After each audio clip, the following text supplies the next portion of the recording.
আসসালামু আলাইকুম। এটিএন বাংলার গ্রামগঞ্জের খবরে সবাইকে স্বাগত জানাচ্ছি। আমি মারিয়া চৌধুরী। শুরুতেই বিআরবি কেবল সংবাদ শিরোনাম। রাজধানীর রূপনগর এলাকায় একটি গার্মেন্টস ও কেমিক্যাল গোডাউনে আগুনে অন্তত 9 জনের মৃত্যু।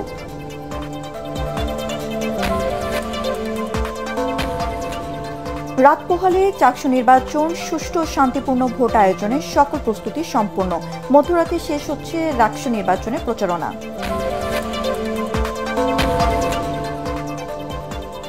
জাতীয় নির্বাচনের সাথে একই দিনে গণভোটের পক্ষে বিএনপি। ঠাকুরগাঁয় মির্জা ফখরুল। ফেব্রুয়ারির ভোটেই দেশের রাজনৈতিক ও অর্থনৈতিক ভবিষ্যৎ নির্ধারিত হবে। 3 দফা দাবি আদায়ে সারা দেশে এমপিওভুক্ত স্কুল, কলেজ, মাদ্রাসা এবং কারিগরি শিক্ষা প্রতিষ্ঠানে শিক্ষকদের কর্মবিরতি অব্যাহত।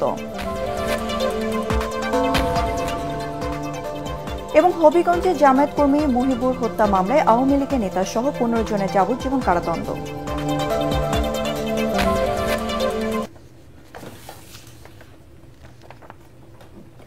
শুনছিলেন বিআরবি কেবল সংবাদ শিরোনাম। এবার জানিয়ে দেব বিস্তারিত সংবাদ। রাজধানীর রূপনগর এলাকায় একটি গার্মেন্টস ও কেমিক্যাল গোডাউনে আগুনে অন্তত 9 জন মারা গেছেন, দগ্ধ হয়েছেন বেশ কয়েকজন।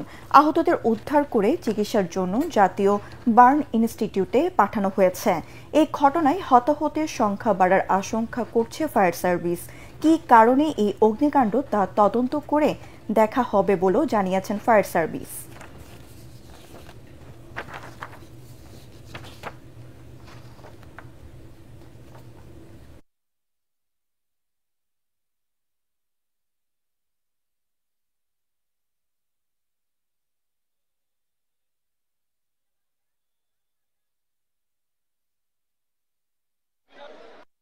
আমার হুতের বউ অফিসটা কি নাই, বাড়িতে আছে না, পাওয়া যাচ্ছে না। 11টার সময় থেকে আগুন লাগছে, থেকে কোনো খোঁজ পাওয়া যাচ্ছে না। আমার স্বামী সহ 5 জন পায় না, এখন ফোনও বন্ধ। এখন আমি জিজ্ঞেস করছি ভিতরে কোনো লাশ যদি মারা যায় থাকে তাও তো দেখাইবো। মালিকে কইতাছে যে আমার ফ্যাক্টরি কেউ মারা যায় না, আহত হয়েছে। তো বিভিন্ন মেডিকেল আছে, ঢাকা মেডিকেল, সরদি। রাত পোহালে বহুল প্রতীক্ষিত চাকসু নির্বাচন। পুরো ক্যাম্পাস জুড়ে এখন ভোটের আমেজ। সুষ্ঠু ও শান্তিপূর্ণ নির্বাচন আয়োজনে এরই মধ্যে সব রকম প্রস্তুতি সম্পন্ন করেছে প্রশাসন। ভোটের নিরাপত্তা নিশ্চিত থাকবে পুলিশ, র্যাব, সেনাবাহিনীর সদস্যরা। চট্টগ্রাম থেকে আরো জানাচ্ছেন সৈয়দ তামিম মাহমুদ।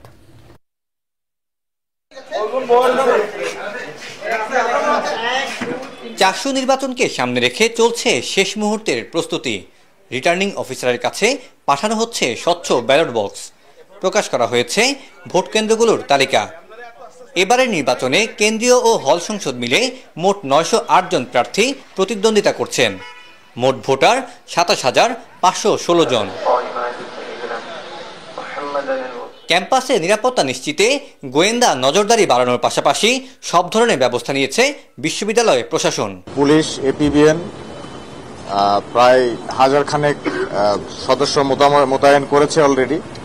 এর পাশাপাশি আমাদের র্যাপিড অ্যাকশন ব্যাটালিয়নের 8টি টিম থাকবে। আমরা স্পষ্ট বলে দিচ্ছি, রাজনৈতিক কর্মী যিনি হন না কেন, নির্বাচন কমিশন যাদেরকে অনুমোদন দিবেন না তারা এই বাউন্ডারি প্রবেশ করার সুযোগ থাকবে না। নির্বাচনকে ঘিরে শিক্ষার্থীদের মাঝে সৃষ্টি হয়েছে ব্যাপক আগ্রহ।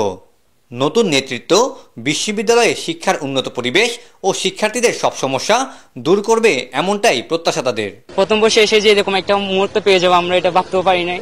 36 বছর পর হচ্ছে এটা, এতে অনেক আনন্দ আছে। ভালোই লাগতেছে যাতে আমরা 24-25 মাত্র ক্যাম্পাসে আসি, এরকম জমজমাট একটা পরিবেশ। ওইটা আছে ঈদের যে আনন্দটা, ওরকম ফিল হচ্ছে জমজমাট বেশি ওইটা দেখে। বুধবার সকাল 9টা থেকে বিকাল 4টা পর্যন্ত একটানা চলবে এই ভোট গ্রহণ। বিজ্ঞান, সমাজবিজ্ঞান, বাণিজ্য, নতুন কলা ভবন, আইটি ভবনের 7টি কক্ষের প্রায় 700 বুথে নেওয়া হবে ভোট। আর দৃষ্টিহীনরা ভোট দেবেন চাকসু ভবনের 2য় তলায়। Returning officer, presiding officer, assistant presiding officer, তারপরে শিক্ষার্থীরা ভোট দিবে, সেই ভোট ব্যালট বাক্সে ঢুকবে, ঠিক আবার রিটার্ন হবে এইভাবে।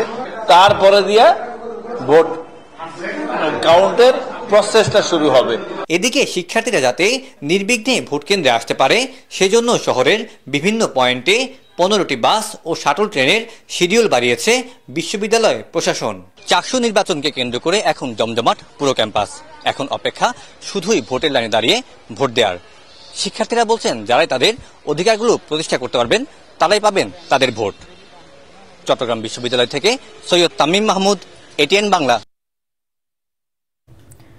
আজ রাত 12টায় শেষ হচ্ছে রাকসু নির্বাচনের প্রচারণা, তাই শেষ মুহূর্তে ভোটারদের মন জয়ে ব্যস্ত সময় পার করছেন প্রার্থীরা।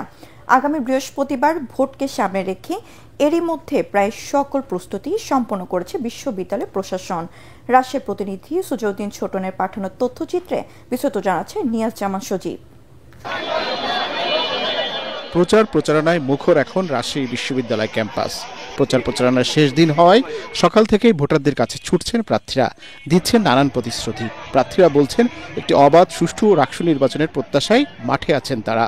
উৎসবমুখর একটা পরিবেশ বিরাজমান, আর বেশ ব্যাপক ভালোই সাড়া পাচ্ছি। ক্যাম্পাসের অবস্থা তো অনেক সুন্দর, এখন একটা রাকসু আমেজ পাচ্ছি, উৎসবমুখর পরিবেশ। আমি আলহামদুলিল্লাহ খুব ভালোই সাড়া পাচ্ছি। তারা আমার কথা শুনছেন এবং তারা আমাকে সাহায্য করছেন। স্বতন্ত্র থেকে সাড়া পাচ্ছি, আমি যতটুকু চেষ্টা করেছি। অবশ্যই তারা অনেক সাপোর্টিভ। শিক্ষক এবং ছাত্রদের অংশগ্রহণমূলক নির্বাচনের মাধ্যমে জাতি একটি সঠিক নির্বাচন পাবে। ক্যাম্পাসের নিরাপত্তা ও আইন শৃঙ্খলা পরিস্থিতি ঠিক রাখতে মোতায়েন করা হয়েছে 2000 পুলিশ সদস্য। নির্বাচনের দিন থাকবে 3 স্তরের নিরাপত্তা বেষ্টনী। বিজিবি এবং র্যাব ওনারা পেট্রোলে থাকবে, কিছু গুরুত্ব পয়েন্ট ওনারা থাকবে, আর ওভারঅল ভোট কেন্দ্রগুলোতে আমাদের পুলিশের লোক থাকবে এবং বিভিন্ন যে সকল বাইরের যে সকল আউটার কর্ডন আছে, অ্যাক্সেস কন্ট্রোল আছে, সেখানে আমাদের পুলিশ থাকবে। ভোট দেওয়ার জন্য 17টি হলের 9টি ভবনে 17টি ভোট কেন্দ্র ও 990টি বুথ থাকবে। ব্যালট পেপার হিসেবে OMR শিট ব্যবহার করার পর তা গণনার জন্য ঢাকা থেকে 6টি মেশিন আনা হয়েছে। নির্বাচনকে কেন্দ্র করে বুধবার ও বৃহস্পতিবার ক্লাস পরীক্ষা বন্ধ রেখেছে বিশ্ববিদ্যালয় প্রশাসন। আইন শৃঙ্খলা পরিস্থিতি নিয়ন্ত্রণকারী যে বাহিনী আছে রাজশাহীর, এখানে উপস্থিত ছিলেন পুলিশ বাহিনী, র্যাব এবং বিজিবি। বৃহস্পতিবার সকাল 9টা থেকে বিকেল 4টা পর্যন্ত একটানা ভোট গ্রহণ করা হবে। বিশ্ববিদ্যালয় প্রশাসন জানিয়েছে 28,901 জন ভোটারের ভোট গণনার জন্য সময় প্রয়োজন অন্তত 15 ঘন্টা। Bureau report, ATN Bangla. জাতীয় নির্বাচনের সাথে একই দিনে গণভোটের পক্ষে বিএনপি বলে জানিয়েছেন দলের মহাসচিব মির্জা ফখরুল ইসলাম আলমগীর। তার মতে, ফেব্রুয়ারির ভোটেই বাংলাদেশের রাজনৈতিক ও অর্থনৈতিক ভবিষ্যৎ নির্ধারিত হবে। নিজ জেলার ঠাকুরগাঁও শিল্পকলা একাডেমিতে দলের বর্ধিত সভায় তিনি এই কথা বলেন। সংস্কার প্রসঙ্গে তিনি বলেন, যেসব বিষয়ে ঐক্যমত হয়েছে সেগুলো নিয়ে আগামী 17 তারিখ রাজনৈতিক দলগুলো জুলাই সনদে স্বাক্ষর করবে, আর যেসব বিষয়ে দ্বিমত রয়েছে সেগুলো নিয়ে রাজনৈতিক দলগুলোকে আগামী নির্বাচনে জনগণের ম্যান্ডেট নিতে হবে। দেশ যাতে আর কোনোভাবে ফ্যাসিস্টের কবলে না পড়ে সতর্ক করে দিয়ে তিনি বলেন, জনগণ ফ্যাসিস্টের আর দেখতে চায় না। যেসব দাবি নিয়ে কয়েকটি রাজনৈতিক দল রাজপথে আন্দোলন করছেন তাদের উদ্দেশ্য করে মির্জা ফখরুল বলেন, নির্বাচিত পার্লামেন্টে এর সমাধান করতে হবে। 2026 সালের ফেব্রুয়ারি মাসের মধ্যেই অনুষ্ঠিত হবে। এই নির্বাচনে বাংলাদেশের রাজনৈতিক ভবিষ্যৎ, অর্থনৈতিক ভবিষ্যৎ নির্ভর করছে। আগামী নির্বাচন সেই জন্যই আমাদের কাছে অত্যন্ত গুরুত্বপূর্ণ যে আমরা আবার গণতান্ত্রিক একটা ব্যবস্থায় ফিরে যেতে চাই। আমরা খুব স্পষ্ট করে বলেছি যে সংস্কার আমরা চাই। আমাদের মনে রাখতে হবে যে আমাদের ভুলের কারণে, রাজনৈতিক কোনো ভুল পদক্ষেপের কারণে আমরা যেন আবার সেই ফ্যাসিস্টদের নির্যাতনের কবলে না পড়ি। অর্থাৎ ফ্যাসিস্টদেরকে আমরা আর ফেরত দেখতে চাই না।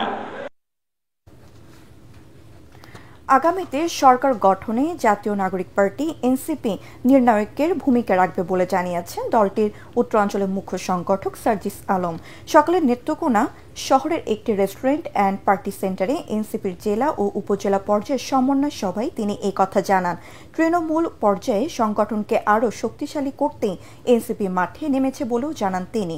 সভায় কেন্দ্রীয় সংগঠক প্রীতম সোহাগ ও ময়মনসিংহ বিভাগীয় সাংগঠনিক সম্পাদক আশিকিন আলম সহ অন্যান্যরা বক্তব্য রাখেন। বিএনপি তাদের জায়গা থেকে কখনো এককভাবে সরকার গঠন করতে পারে নাই। জামাত কখনো জনমানুষের রাজনীতি করে তাদের প্রতিনিধিত্বও করতে পারেনি। তো সেই ক্ষেত্রে আমরা মনে করি যে এনসিপি এই গুরুত্বপূর্ণ জায়গাগুলোতে বাংলাদেশের রাজনৈতিক পরিক্রমায় গুরুত্বপূর্ণ সিদ্ধান্তে থাকবে এবং আগামীতে কারা সরকার গঠন করবে এনসিপি সেক্ষেত্রে নির্ণায়কের ভূমিকায় থাকবে। শাপলা প্রতীক পেতে এনসিপির কোনো আইনগত বাধা দেখিনি। আমরা মনে করি যে নির্বাচন কমিশন অভ্যুত্থান পরবর্তী বাংলাদেশে তাদের জায়গা থেকে এই স্বেচ্ছাচারিতা আচরণটা করবে না। আগামী সংসদ নির্বাচনের সরাসরি ভোটে বিএনপি থেকে কমপক্ষে ৫% নারী প্রার্থীর মনোনয়ন পাওয়ার সম্ভাবনা রয়েছে বলে জানিয়েছেন দলের স্থায়ী কমিটির সদস্য বেগম সেলিমা রহমান। এর মাধ্যমে নারীরা নিজেদের অধিকার প্রতিষ্ঠা করতে সক্ষম হবে বলে মনে করেন তিনি। খুলনা প্রেস ক্লাবে নারী ও শিশু অধিকার ফোরাম আয়োজিত খুলনা, বাগেরহাট ও সাতক্ষীরা জেলার সমন্বয় সভায় তিনি এসব কথা বলেন। সভায় নারী ও শিশু অধিকার ফোরামের সদস্য সচিব নিপুণ রায় চৌধুরী বলেন, বিএনপি নারীদের রাজনৈতিক ক্ষমতায়নের জন্য বদ্ধপরিকর এবং এই লক্ষ্য অর্জনে কাজ করে যাচ্ছে। সভায় অন্যান্যদের মধ্যে বিএনপির কেন্দ্রীয় তথ্য বিষয়ক সম্পাদক আজিজুল বারী হেলাল ও খুলনা বিভাগীয় ভারপ্রাপ্ত সাংগঠনিক সম্পাদক অনিন্দ্র ইসলাম অমিত বক্তব্য রাখেন।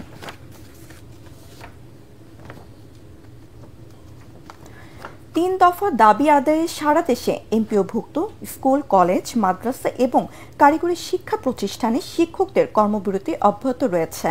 নীলফামারীতে কেন্দ্রীয় শহীদ মিনারের চত্বর থেকে সদর উপজেলার বিভিন্ন শিক্ষা প্রতিষ্ঠানের শিক্ষক কর্মচারীদের ব্যানারে বিক্ষোভ মিছিল বের হয়। পরে সমাবেশে বক্তারা শিক্ষকদের ন্যায্য দাবি বাস্তবায়নের আন্দোলনে রাজধানীতে পুলিশের হামলার তীব্র নিন্দা জানান।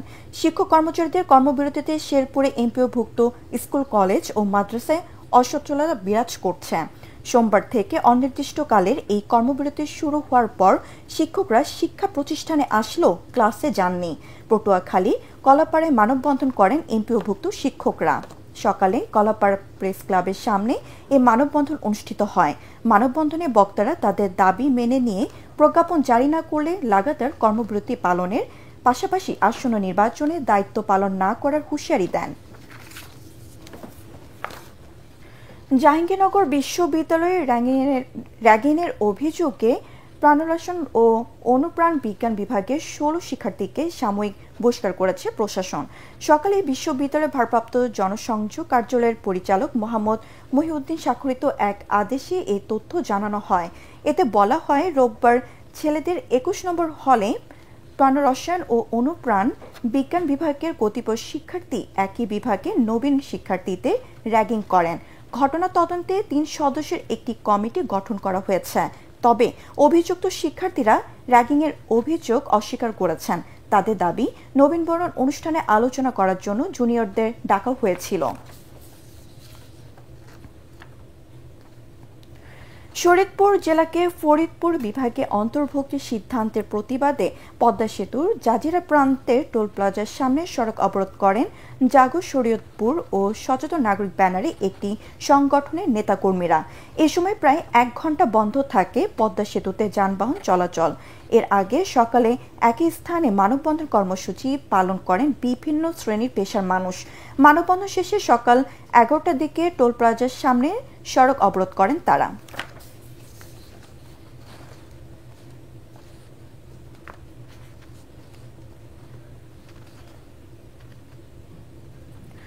জুলাই সনদের আইনি ভিত্তি ও পিআর পদ্ধতিতে আগামী জাতীয় সংসদ নির্বাচন সহ 5 দফা দাবি বাস্তবায়নে কেন্দ্রীয় কর্মসূচির অংশ হিসেবে রংপুরে মানববন্ধন করেছে ইসলামী আন্দোলন বাংলাদেশ। সকালে প্রেস ক্লাবের সামনে আয়োজিত মানববন্ধনে বক্তব্য রাখেন রংপুর মহানগর ইসলামী আন্দোলনের সভাপতি মাওলানা আব্দুর রহমান কাশেমি ও জেলা সভাপতি এটিএম গোলাম মোস্তফা বাবুল। জেলা ও মহানগর ইসলামী আন্দোলন বাংলাদেশের নেতাকর্মীরা মানববন্ধনে উপস্থিত ছিলেন। চট্টগ্রামের আর্টিলারি সেন্টার অ্যান্ড স্কুলে আর্টিলারি রেজিমেন্টের 94তম রিক্রুট ব্যাচ 2025-এ সেনাবাহিনীর প্রধান কুচকাওয়াজ অনুষ্ঠিত হয়েছে। এতে প্রধান অতিথি হিসেবে কুচকাওয়াজের পরিদর্শন ও অভিবাদন গ্রহণ করেন 24 পদাতিক ডিভিশনের জিওসি ও area commander Chittagong major general Mir Mushfiqur Rahman, শহীদ মেজর নজরুল হক, প্যারেড গ্রাউন্ডে আয়োজিত অনুষ্ঠানে প্রধান অতিথি রেজিমেন্ট অব আর্টিলারির গর্বোজ্জ্বল ঐতিহ্য এবং দেশমাতৃকার সেবায় তাদের অবদানের কথা উল্লেখ করেন। পাশাপাশি আধুনিক ও যুগোপযোগী প্রশিক্ষণের মাধ্যমে দক্ষতা অর্জন করে একবিংশ শতাব্দীর কঠিন চ্যালেঞ্জের মোকাবেলায় প্রস্তুত থাকার জন্য নবীন সৈনিকদের প্রতি আহ্বান জানান। পরে তিনি বিভিন্ন ক্ষেত্রে সাফল্য অর্জনকারী নবীন সৈনিকদের মধ্যে পুরস্কার বিতরণ করেন। অনুষ্ঠানে চট্টগ্রাম অঞ্চলে ঊর্ধ্বতন সামরিক কর্মকর্তা সহ নবীন সৈনিকদের পরিবারের সদস্যরা উপস্থিত ছিলেন। সাভারে ডিবি পুলিশ পরিচয় একটি তৈরি পোশাক কারখানায় 25 লাখ টাকা ডাকাতির ঘটনায় 9 ডাকাতকে আটক করেছে ঢাকা জেলা উত্তর গোয়েন্দা পুলিশ ডিবি। গতরাতে সাভার ও রাজধানীর বিভিন্ন এলাকায় অভিযান চালিয়ে তাদেরকে গ্রেফতার করা হয়। এ সময় নগদ 5 লাখ টাকা, ওয়াকিটকি, খেলনা পিস্তল, র্যাবের পোশাক ও হ্যান্ডকাফ সহ বিভিন্ন সরঞ্জাম উদ্ধার করা হয়। পুলিশ জানায়, গত 25 সেপ্টেম্বর সাভারের রাজফুলবাড়িয়া এলাকায় ডেলিকেট গার্মেন্টসের 25 লাখ টাকা তুরাক এলাকা থেকে ডিবি পুলিশ পরিচয় ছিনতাই করে নিয়ে যায় একদল ডাকাত। আটক ডাকাতের নামে হত্যা ও ডাকাতি সহ বিভিন্ন থানায় একাধিক মামলা রয়েছে বলে জানিয়েছেন পুলিশ। গঞ্জে মুক্তিযোদ্ধা সংসদের আয়োজনে মুক্তিযুদ্ধ ও সমাজের বিভিন্ন শ্রেণী পেশার নেতাদের মতবিনিময় সভা অনুষ্ঠিত হয়েছে। জেলা মুক্তিযোদ্ধা সংসদ মিলনায়তনে এই সভা অনুষ্ঠিত হয়। এতে সভাপতিত্ব করেন জেলা মুক্তিযোদ্ধা সংসদের কমান্ডার বীর মুক্তিযোদ্ধা মোহাম্মদ আলী। অন্যদের মধ্যে বক্তব্য রাখেন বিএনপি নেতা ও জাতীয় সংসদ নির্বাচনে নারায়ণগঞ্জ সদর আসনে মনোনয়ন প্রত্যাশিত মাসুদুজ্জামান বীর মুক্তিযোদ্ধা, মোহাম্মদ নুরুদ্দিন, মুক্তিযোদ্ধা অ্যাডভোকেট এবি সিদ্দিক ও নারায়ণগঞ্জ প্রেস ক্লাবের সভাপতি আবু সাউদ মাসুদ। সমাবেশে বক্তারা মুক্তিযুদ্ধের চেতনায় গণতান্ত্রিক বাংলাদেশ গড়ে তুলতে সকল শ্রেণী পেশার মানুষকে এগিয়ে আসার আহ্বান জানান। সাতক্ষীরার ভোমরা স্থলবন্দরে বিশেষ চোরাচালান বিরোধী অভিযানে বিপুল পরিমাণ ভারতীয় পোশাক, ফেন্সিডিল ও 3টি ট্রাক জব্দ করেছে বর্ডার গার্ড বাংলাদেশ বিজিবি। আটক পণ্যের আনুমানিক মূল্য 7,39 লাখ টাকার বেশি। ভোমরা আইসিপি সংলগ্ন এলাকায় এই অভিযান পরিচালনা করা হয়। এ সময় ভারতীয় খোল বোঝাই একটি ট্রাককে চেকপোস্টে থামতে বললে চালক নির্দেশ অমান্য করে দ্রুত কাস্টমস পার্কিং এর দিকে চলে যায়। পরে সেখানে তল্লাশি চালিয়ে মালামাল সহ 3টি ট্রাক জব্দ করা হয়। এই সময় ভারতীয় ও বাংলাদেশি ট্রাক চালক ও শ্রমিকরা পালিয়ে যায়।